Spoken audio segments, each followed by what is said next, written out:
When I think about it, it's just hard to believe. I've just finished my first solo trip around the globe.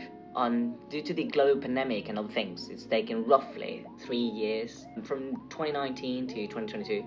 I started from my hometown, Barcelona, like every other of my continental journeys overland, if not all of them. And in this video, I just want to explain my experience, some general details, and the ups and downs of a journey this size. So now, let's get to it.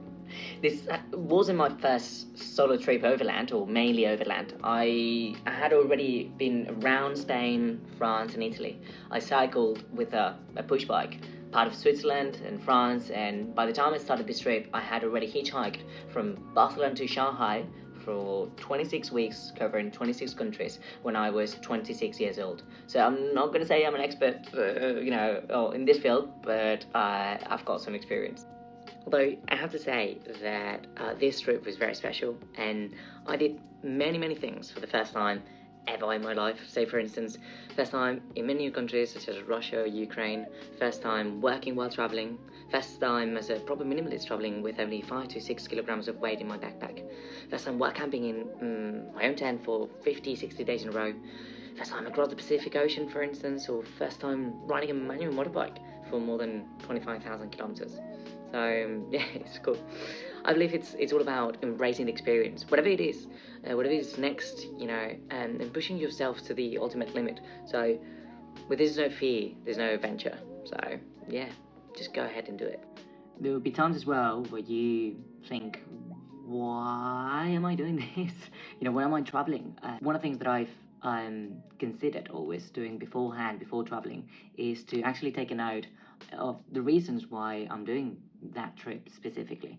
Is that to show off, to show the world what I'm capable of, or is it actually to push my own boundaries and understand what my limit is? Well, for whatever reason, write it down, and at some point, if you feel down or you're in a weak moment throughout the journey, just go back to those notes and you realize how. Think about the actual reason, because when there's no reason, sometimes it's very hard to commit yourself to the actual purpose. And then there's another crucial thing when making a trip like this that would obviously depend on your personality, but it's important to have. It's, be practical. Meaning, someone who's always dreaming about something will not be able to act properly, to actually plan and make it happen.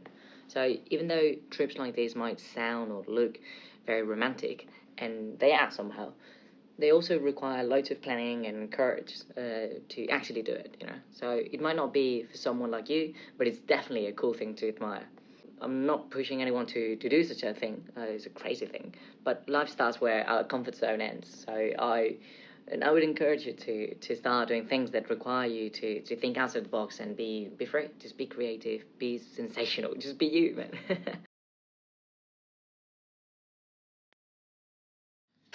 When I think about it, it's hard to believe. I've just finished my first solo trip. Guárdate la polla. Es que no se puede tener la mierda. Ya está. Tío, para que tengas un blooper, tío. Para que tengas un blooper después, ponlo al final del vídeo. Ya está. Te juro que no vuelvo a hacer nada. Simplemente quería